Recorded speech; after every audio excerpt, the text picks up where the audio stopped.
Eduardo Bolsonaro diz que sanção dos Estados Unidos contra Moraes teve data marcada para sair por 2 vezes, mas não saiu. Vamos ver o que está acontecendo. Essa entrevista do Eduardo Bolsonaro foi bastante interessante. Ele tem algumas coisas que ele vai dizer que muita gente não sabe. Ou se sabe, se faz de besta, fingir que não sabe, né? Ele disse muitas verdades aí. Vamos ver o que ele diz aí.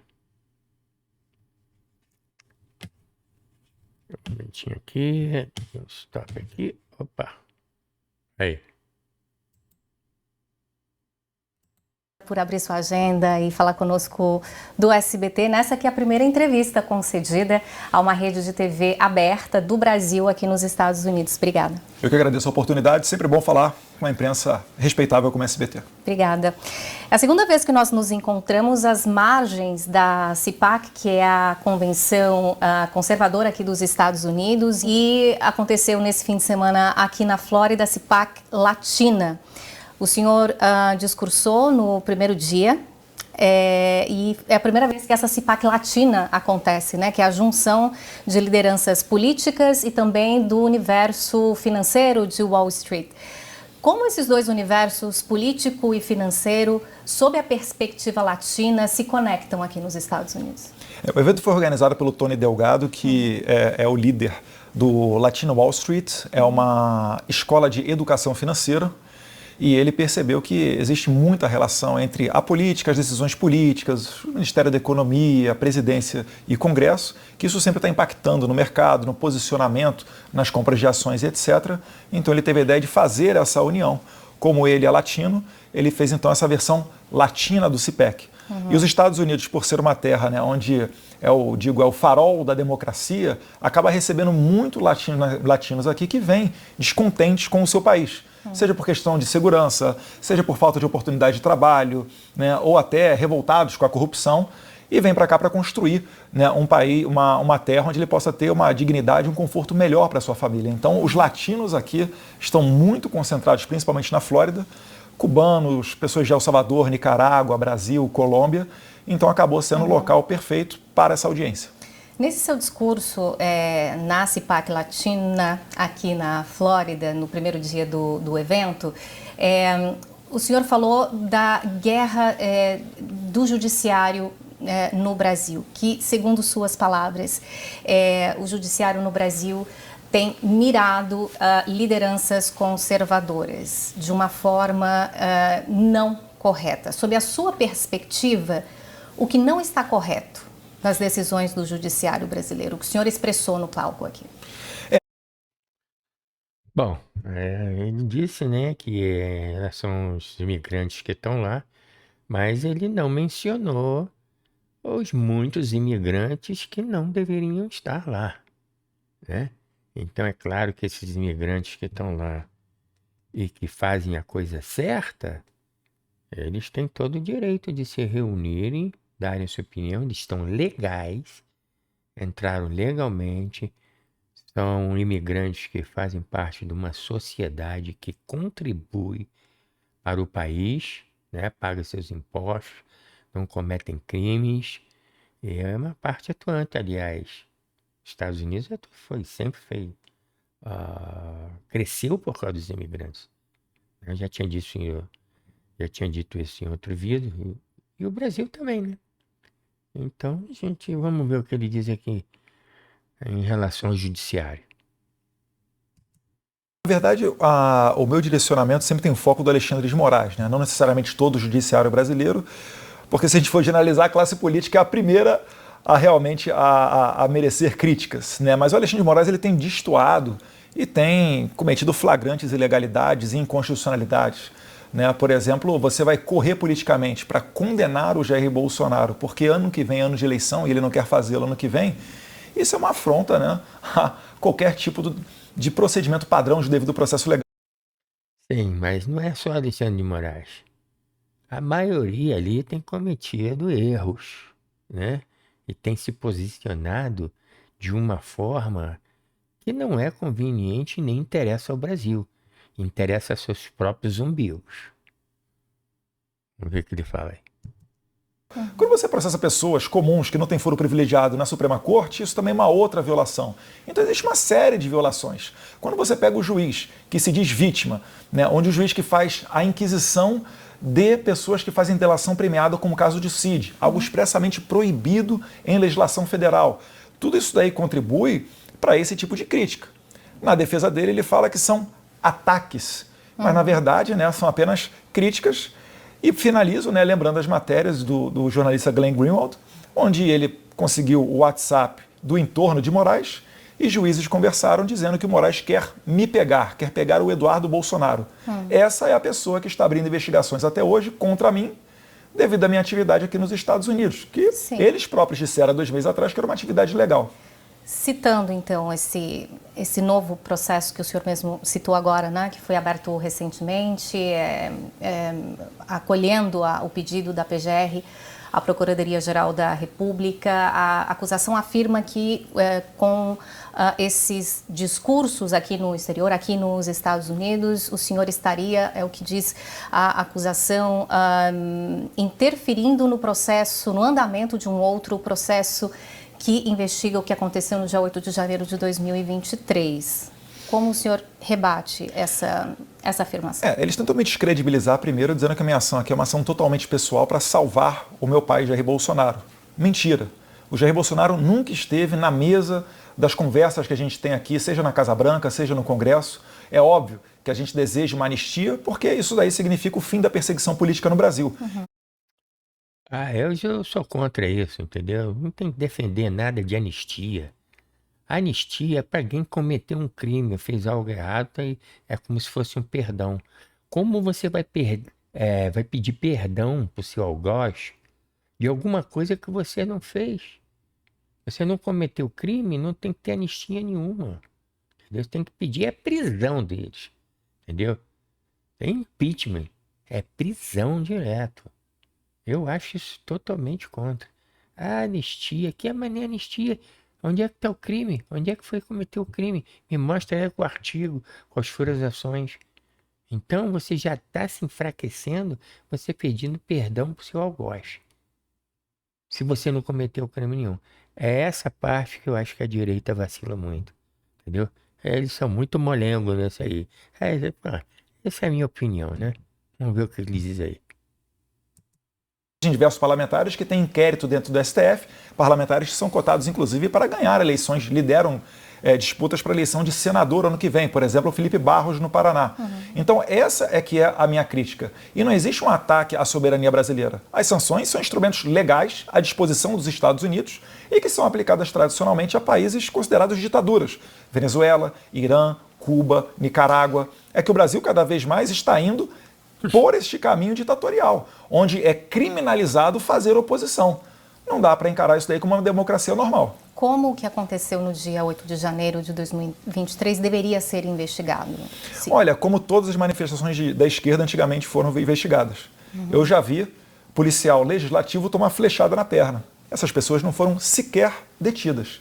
Eu já vi manifestações do MST onde 30 policiais militares foram feridos, dentre eles mulheres, pessoas que tiveram que tomar ponto na cabeça, traumatismo craniano. Ninguém foi para a cadeia.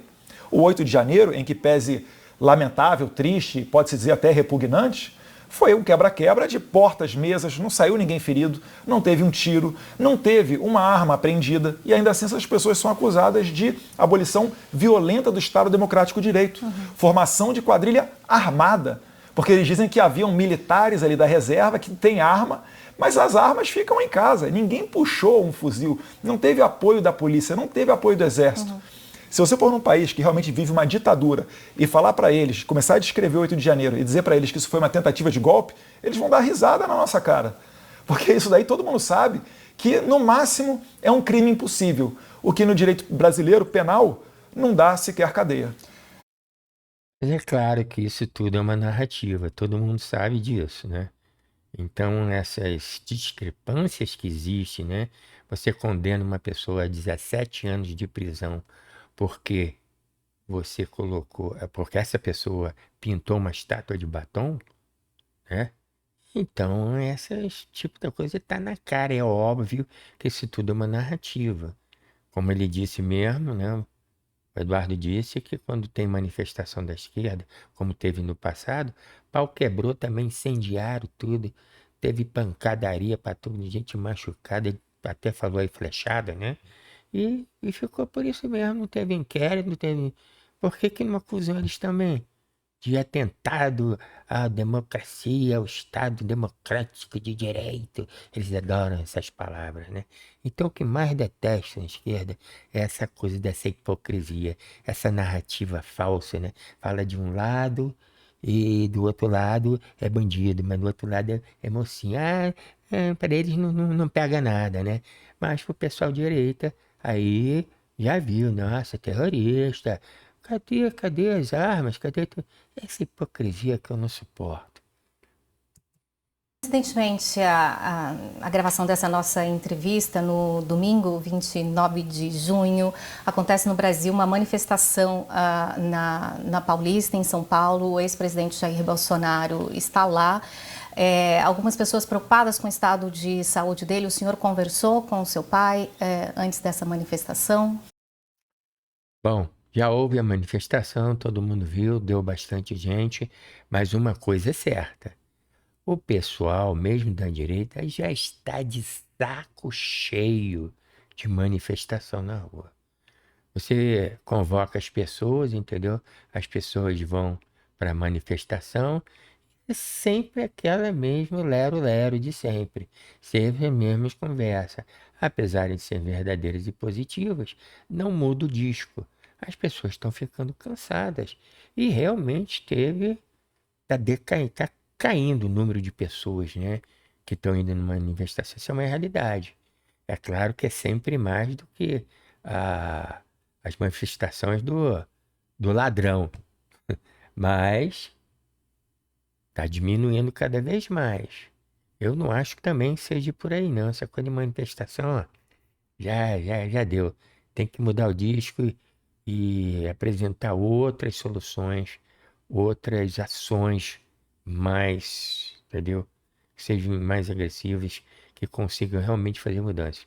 Negócio de manifestação já está rolando há quanto tempo? E aí? Tá assinado. Eu converso Está ele. de alguma forma preocupado com Não, o estou fato? preocupado é com o julgamento dele, a saúde nem tanto, né? Ele tem o apelido de cavalo, foi 17 anos atleta do Exército, 01 de turma dele da ESEFEX, na Escola de Educação Física, lá na Praia da Urca, na Praia Vermelha. E então a saúde dele, é claro, já tem 70 anos, não é nenhum garoto, mas não é o que mais me preocupa, sendo bem sincero. Tem muito mais preocupação é com o ativismo judicial, que pretende jogar na cadeia um presidente que não teve nenhum enriquecimento ilícito, não causou nenhum dano ao contribuinte, muito pelo contrário, sai pelas ruas, ele é amado, enquanto o atual ocupante da cadeira presidencial jamais fez sequer uma demonstração pública de poder popular, né, a não ser alguns pequenos eventos regados, né, à sua militância, todos sabem como. Então, o que me preocupa muito mais é essa injustiça. Porque, Patrícia, no final das contas, eles querem enterrar o nosso movimento. Esse é o alvo do Alexandre de Moraes.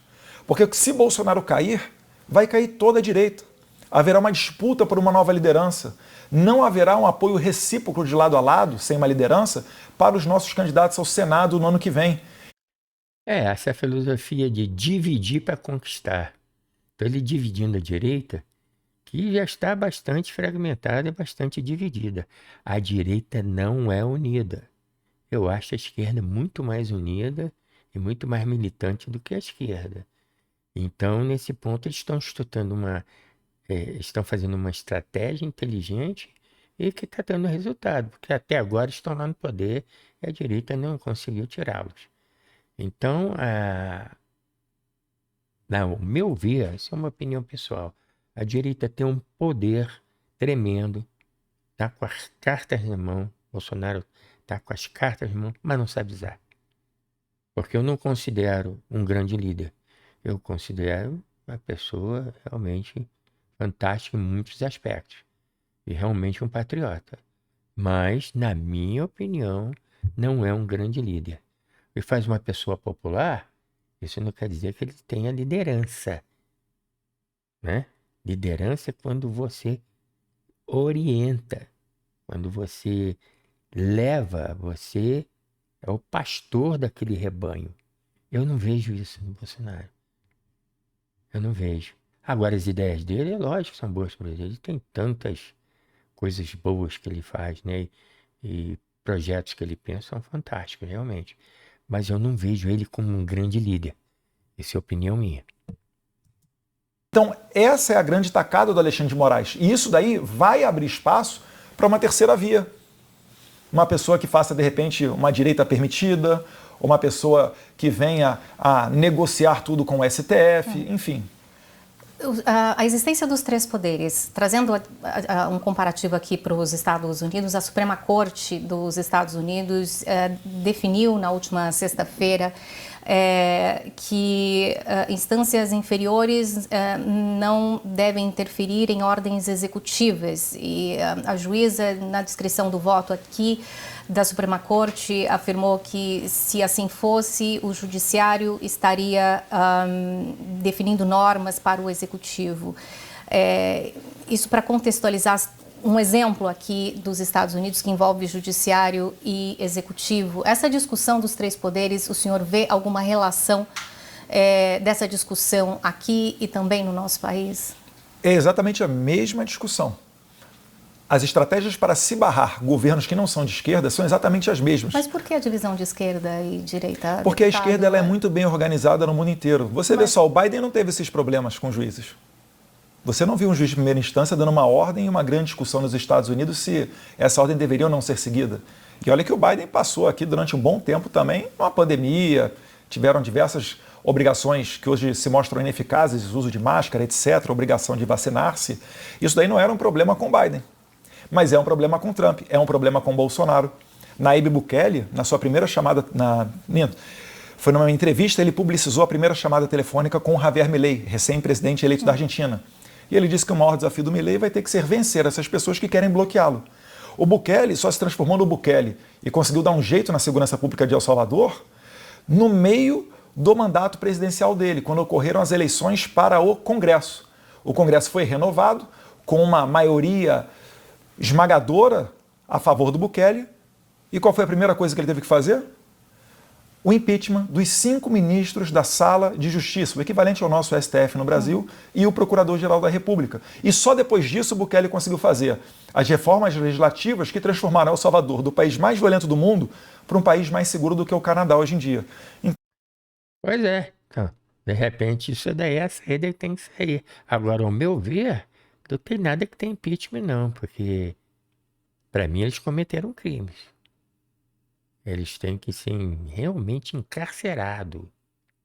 Tem que ser encarcerado. Mandar para uma prisão.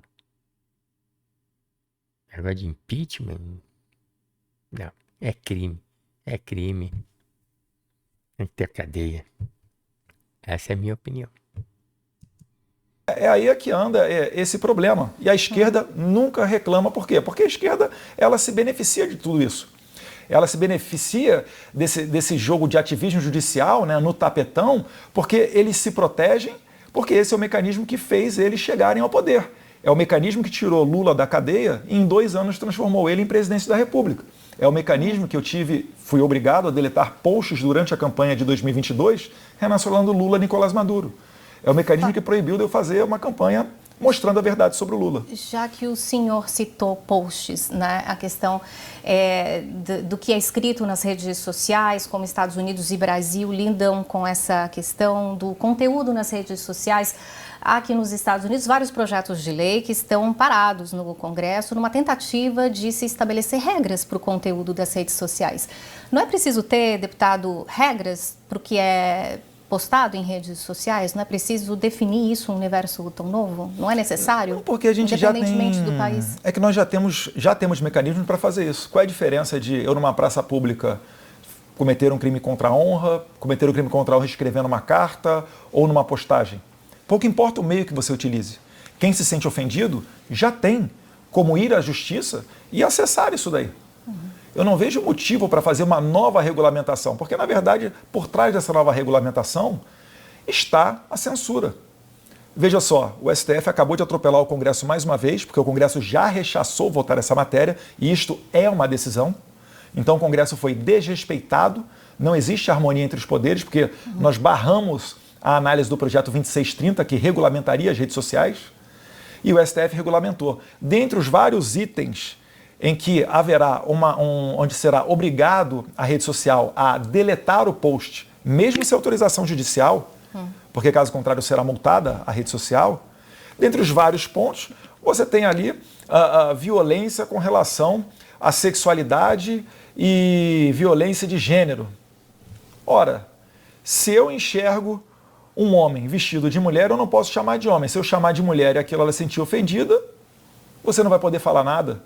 Como é que vai ficar o âmbito das piadas? Vai passar a ser regra no Brasil o que aconteceu com o Léo Lins.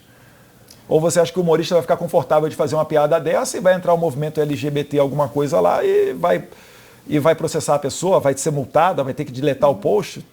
Não é o Brasil que eu quero. Em relação a o que disse, ou que definiu o Departamento de Estado, acredito que foi em abril, o Departamento de Estado aqui dos Estados Unidos anunciou uma política de restrição de vistos a estrangeiros e lideranças de outros países que atuem de forma a censurar americanos ou empresas americanas. Não houve naquela publicação, nessa determinação do Departamento de Estado, citação a nenhum nome de pessoa específica ou ao país. O senhor vê uma relação da decisão que foi tomada pelo Departamento de Estado com a realidade brasileira? Com certeza, né? Você pode ver. Mas a decisão foi estimulada pelo que acontece no Brasil? Com certeza. O Brasil é um laboratório para essas ideias de censura e causa uma grande preocupação. Nós já tivemos, inclusive, né, cidadãos americanos que tiveram expedidos mandados de prisão contra eles. Alexandre de Moraes expediu mandado de prisão contra a Flávia Cordeiro, por exemplo, né, para não citar o caso de Alan dos Santos, Paulo Figueiredo, Rodrigo Constantino, dentre outros jornalistas, ou a juíza Ludmila Lins Grilo.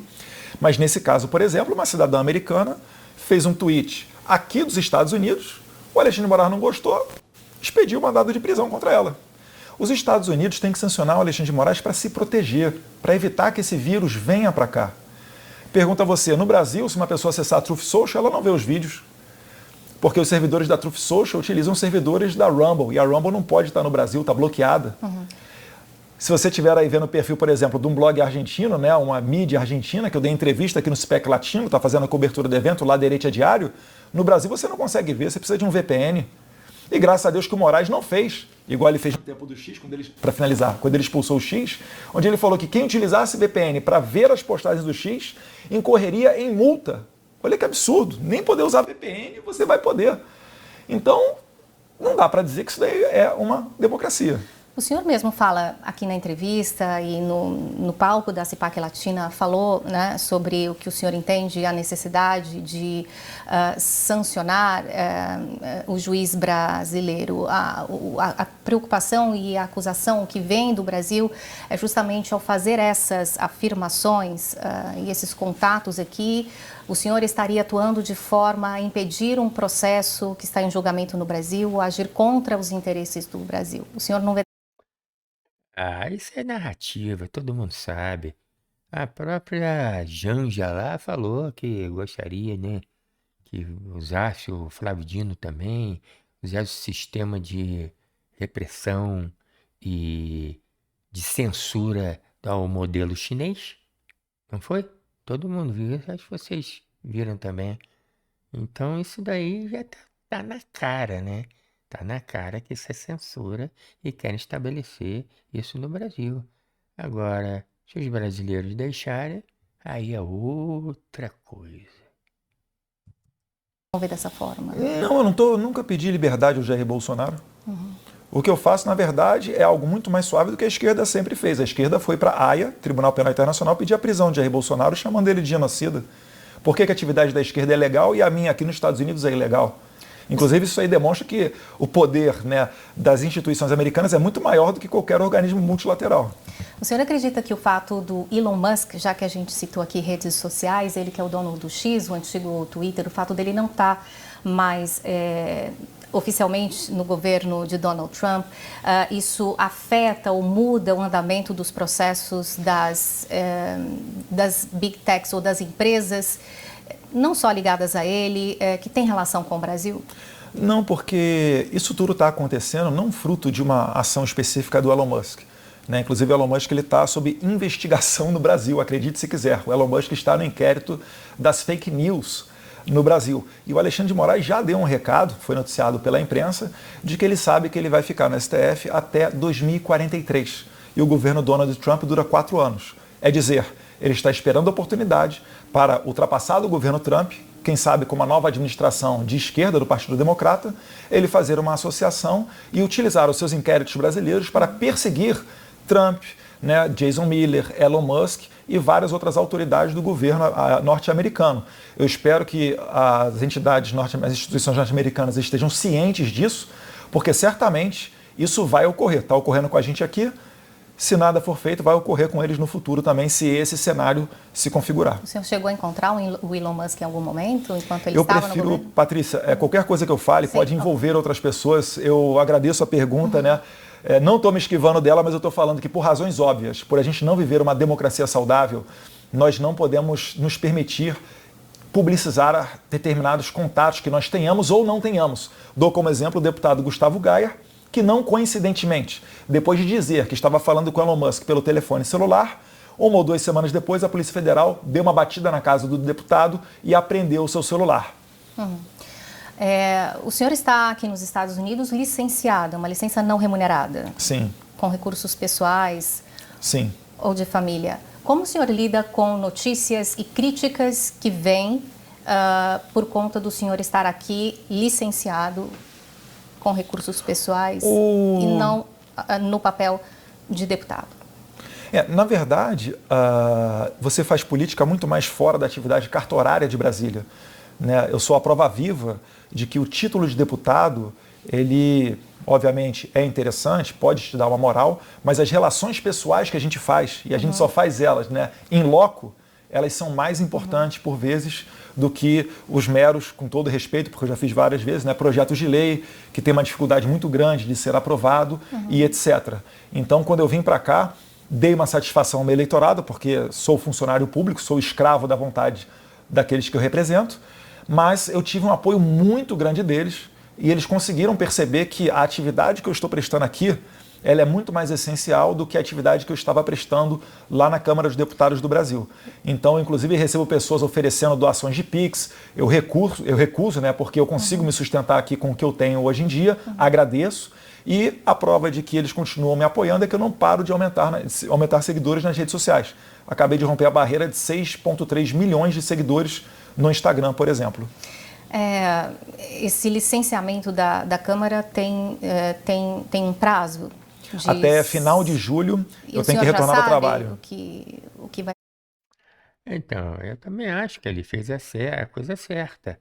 Ele usa um poder que ele tem de comunicação com os contatos que eles têm nos Estados Unidos, que é bem mais forte do que o do próprio pai dele. Então ele está fazendo um trabalho onde as ações dele são muito mais eficazes do que ficar lá no Congresso, lá no Brasil, com o outro lá, o careca, no pé dele, querendo pegar ele torta à direita, entendeu? Arriscado prender ele, entendeu? Então ele consegue ser mais eficaz. Ele tem muitos contatos aí nos Estados Unidos e outros lugares no mundo inteiro, né? Ele é bem articulado e eu acho que isso ele faz muito melhor do que o próprio pai dele. Quais são os Eu ainda não tomei essa decisão. Pode falar? Sim. Não, eu posso falar aqui em primeira mão para vocês. Né? Eu ainda não tenho uma decisão tomada com relação a isso, até porque eu tenho que conversar com a minha esposa, isso passa pela família, passa por outros fatores, mas é muito provável de que eu não consiga retornar ao Brasil a tempo. Eu acredito muito que a gente vai conseguir sancionar o Alexandre de Moraes, essa sanção já deveria ter saído. Tem algo que o senhor possa dizer para ter essa duas oportunidades, certeza? Eu posso falar, em 2 oportunidades a sanção dele já teve data marcada para sair. E só não ocorreram devido a instabilidades políticas. A última delas foi o bombardeio de Israel ao Irã, e isso daí tomou a atenção de toda a Casa Branca, senão Moraes já estaria sancionado. Isso daí, primeira mão aí para o SBT. O senhor disse então que não sabe ainda exatamente em que situação vai permanecer nos Estados Unidos. Não, aí tem toda a questão migratória, de visto e etc., mas isso também tá bem encaminhado, não me preocupa. Numa entrevista recente a uma revista brasileira, o senhor sinalou que tem intenção de concorrer à presidência em 2026. É um plano ou já é uma decisão tomada?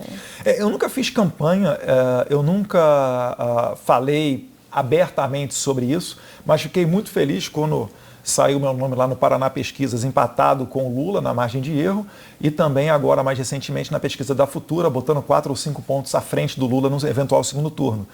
Isso demonstra que o nome Bolsonaro segue firme e forte, que o Jair Bolsonaro tem a sua liderança preservada, ele, para mim, tem que ser o candidato à presidência, não tem motivo para que não seja, né? Essa decisão esdrúxula do Tribunal Superior Eleitoral em tempo recorde, tornando-o inelegível por 8 anos, porque se encontrou com embaixadores e criticou a urna eletrônica, e porque fez um discurso para cerca de 1 milhão de pessoas sem utilizar recurso público, isso daqui é uma afronta à democracia.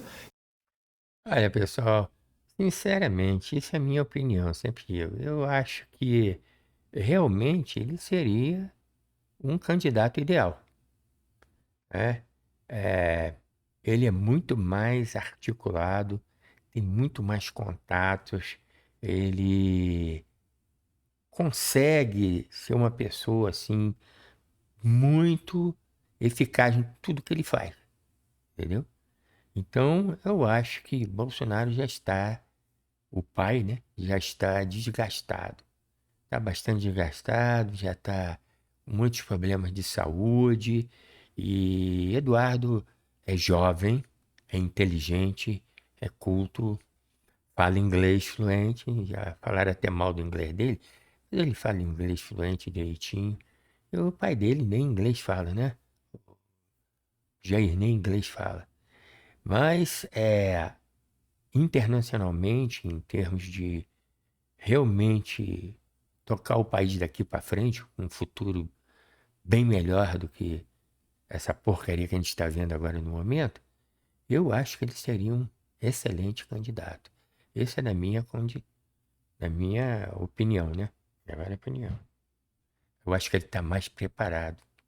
Inclusive tem mais saúde.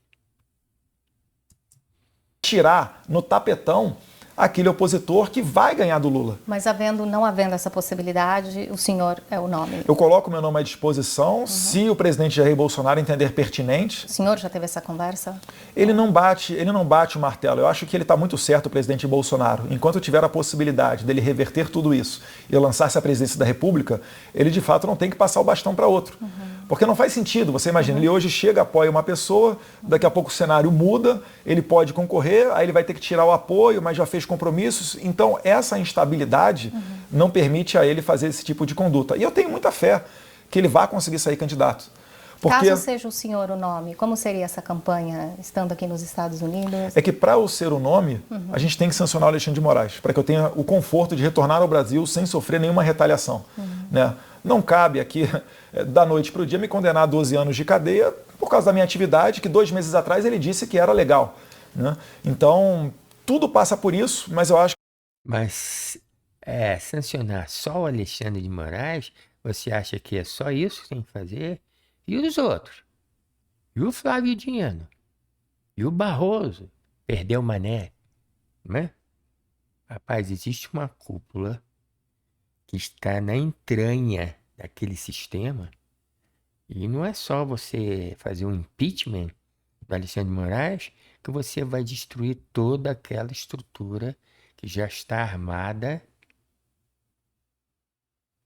já faz muito tempo. Não é tão fácil assim. Só tirar um?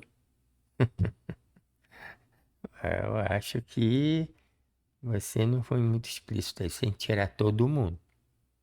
A maioria daqueles que realmente atuam contra o país. Essa é a minha opinião.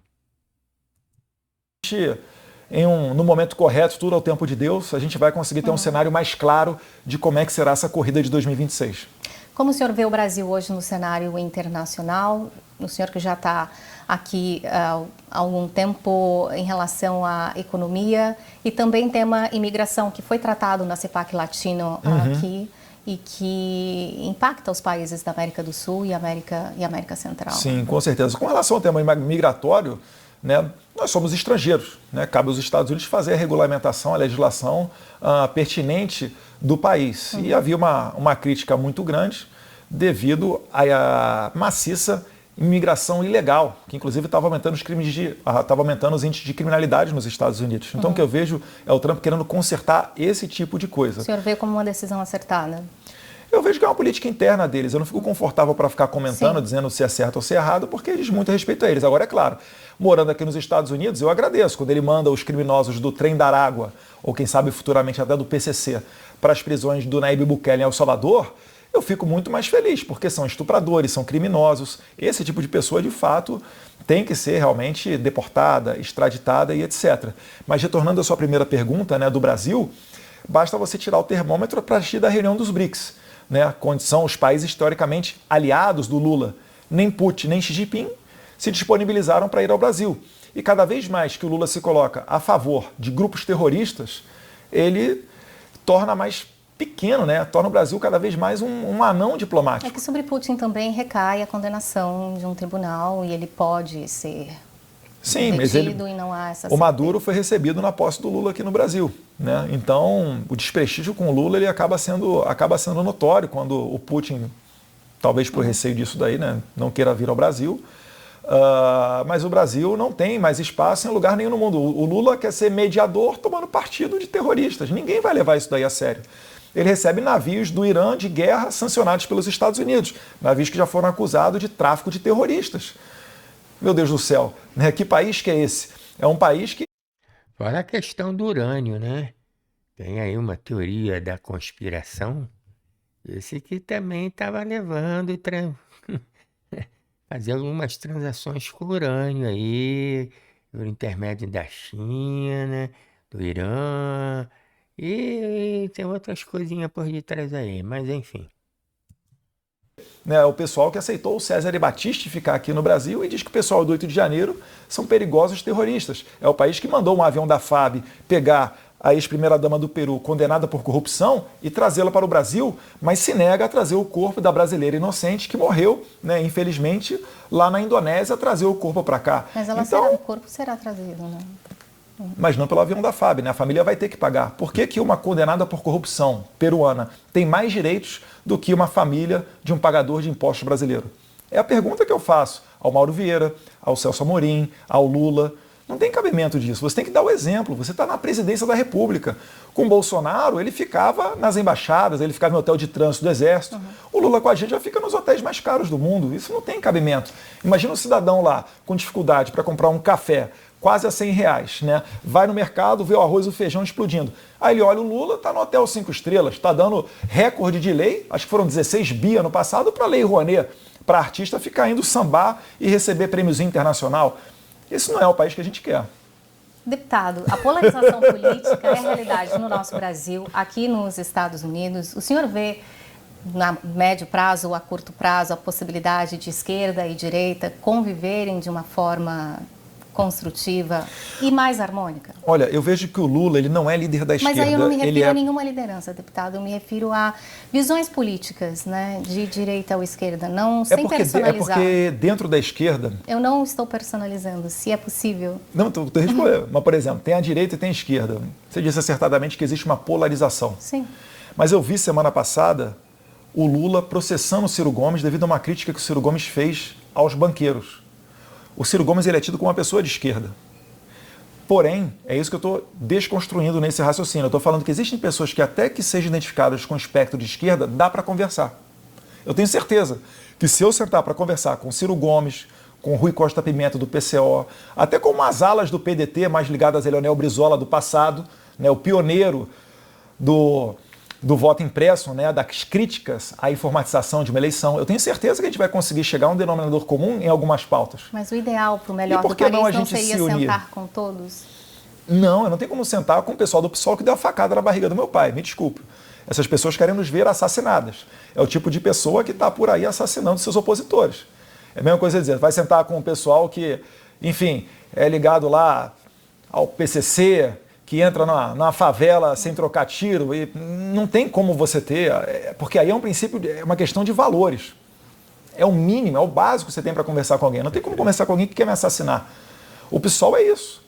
O PSOL prega a revolução. Então, em alguns setores da esquerda, dá até para você chegar a um denominador comum, por exemplo, nessa parte de liberdade de expressão.